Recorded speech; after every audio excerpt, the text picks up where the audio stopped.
Welcome back to the final points. The Los Angeles Lakers might have quote-unquote lost the 2013 offseason, but recent reports have surfaced to say that the Lakers might be in prime position to win next year's.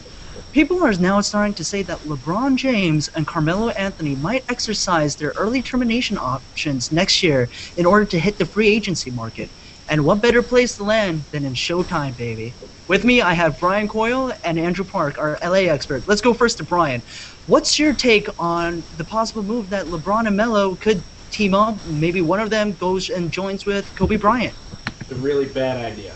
It's a really bad idea. To put all those three guys on the same team, there would not be enough shots to go around. The roles wouldn't be clear to each one of those guys. Each one of those guys is good controlling a team and having the team run off them. It's not going, like, even if it was just Carmelo and Kobe, like, they have to find a way. Like, I like the defined roles that they've kind of had. When the Lakers, in theory, put Nash, Kobe, and Howard together, it's defined roles and you fill pieces around. Even with the Heat, obviously much more successful, with LeBron at the 3 or the 4, and then Wade at the 2, and you fill pieces around. All three of those guys would not mesh together, ego-wise, personality-wise, and play personality-wise. Now, Andrew, you've seen Kobe Bryant have to deal with personalities like Shaquille O'Neal, and now he might be trying to recruit LeBron James and Melo. Do you think it'll work out? To be honest, I agree in Brian in the aspect of if I don't like the idea of all three of the stars coming together on a team. It just doesn't make sense to me. One is that I'm not a very huge Carmelo Anthony fan. I am a huge stipulant of I follow the train of thought that Carmelo Anthony will never win a ring because oh wow, those are shots fired. That could be because the reason why James Dolan is the owner of the New York Knicks. Yeah, okay, it could be that. It could lead amount to things, but I think that while I do have respect for Carmelo Anthony as a player, he is an elite scorer.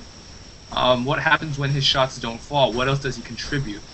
He doesn't pass the ball. He's a hard-working defensive player at times when he wants to. He's not a good defender though. Like Brian, those were the most qualifiers I've heard in like a one-sentence span. He's a hard-working defender at times when he can work hard as hard as he wants, but that doesn't stop the fact that he's a crappy defender. I stand by my statement. I'm going to use the qualifiers in that statement. Okay, but like I was saying, I'd be more of a fan of LeBron on the team. He has more flexibility. He has the point forward. I mean, looking past this year, I don't see Mike D'Antoni being the coach of the Lakers. I say he's a coach of the Lakers this year. Past this year, I mean, Kurt Rambis just which is very close to being hired as an assistant, and that's I think that's a huge foreshadowing of what's to come in the 2014-2015 season, especially with now Phil Jackson, who is in a special consultant with the Los Angeles Lakers, and he's probably one of the biggest Kurt Rambis fans. I mean, Kurt Rambis was the head assistant for all 5 Laker championship teams while he was with Phil Jackson. But anyways, what I was saying is that LeBron brings more to the table than Carmelo. LeBron can not only take over the game and score, but he rebounds. He can lock down your best player, as we saw when he did that with Tony Parker in the NBA Finals, and he can pass as well as anyone else out there. And I just don't think that Carmelo Anthony can bring that. What I want to see the Lakers do is I think they should completely go after LeBron, and I think LeBron is not as much of a diva as Carmelo is. I think everyone can understand that. Those are shots fired, but still, continue. Okay. I think LeBron is he's shown that he has what it takes to win. Kobe and LeBron, I'm sure their relationship is I think it's great from the 2 gold medal Olympic teams that they've been on now. Granted, Carmelo was on both of those teams as well, but as not only as a Laker fan, but I speak as just an objective basketball fan.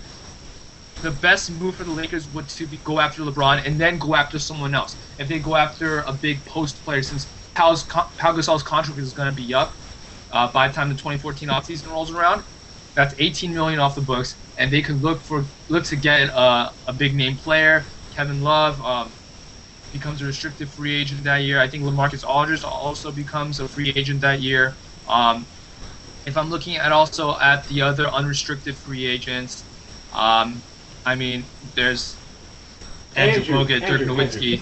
I mean, you make complete sense. The Lakers should go after the best player in the NBA. I mean, it's not rocket science here what the Lakers should do. However, it's going to take a lot to convince LeBron to leave Miami. Whether or not he still has Wade and Bosh or whatever, but LeBron has made a home here, 2 titles here. He wants to start his own legacy, his own dynasty. Is he really going to have that if he's hopping all over the league, going to Miami and then LA and then New York or something like that? It really is a whole thing that they're going to have to figure out. They're going to have to make a decision, Carmelo or LeBron, either or. Yeah. And the LeBron thing, he likes it. And from what I hear down here, he likes it in South Beach and doesn't want to leave. And he's also got an owner like Mickey Harrison who will spend the money. And nice casual slip of the New York Knicks name in there. Now, I have to tell you, this is all a huge qualifier because you have to ask, what are the chances that they will even hit free agency? So, Brian, you being a Knicks fan, do you see Carmelo Anthony exercising his early termination option? That could be something very interesting to watch, depending how well the Knicks play. Like I mentioned in previous talks that we've had with the Knicks, they might not, if they're not good, they're going to be entertaining. But if Melo wants to win a ring, is he going to be as good as he was last year? And is he going to have to join up with somebody else to win a ring? Because right now the Knicks aren't going to win the NBA championship. It's obvious. And especially with an ownership group that isn't as well connected with their GM, it's a very fractured front office in New York. He could think about leaving. I don't know if he wants to, but it's certainly in play. I would not be surprised if he exercised the other option, even to get more money, too. Right. And so Carmelo Anthony, it's quite well known that in all of his years in the NBA, he's only gotten out of the first round of the playoffs twice. Now it's also right, and it's also well known that the best player on a championship team has never left his team. So you got to imagine that the Miami Heat would have to lose next year's finals or not even make it there in order for this possibility to happen. So Andrew, what's the possibility that you'll land one of these 2 players? I don't know. I think all of this is sports writers being bored and not knowing exactly what to write. It's conjecture. It's wishful thinking at best. Like Brian said, like both of you said, Miami Heat will have to be somewhat of a disappointment this year to make the early termination even a possibility. And the thing we have to really realize here is that why did LeBron choose Miami in the first place? And we have to look at if he does take the early termination, which I think he actually will, because regardless of what happens, he doesn't want to talk about contract extension during this next year. He wants to play it out, and he wants to see how it goes, and then make the decision from there. And if he does make that early termination, there's no guarantee that he will leave. He might stay in Miami and get a bigger contract for himself, seeing how I don't see the Heat holding on to Chris Bosh very longer. I don't see Dwayne Wade getting a bigger contract, especially with how his body's taking it. I see Dwayne Wade actually making an early retirement and taking the fast track in the Miami Heat front office because of what he's done, like how long he stayed with them. But anyways, what I want to get here is that it's tough. And what the Lakers need to do is that right now their best asset is that they have a complete clean slate in the 2014 season, as well, which is like what everyone knows.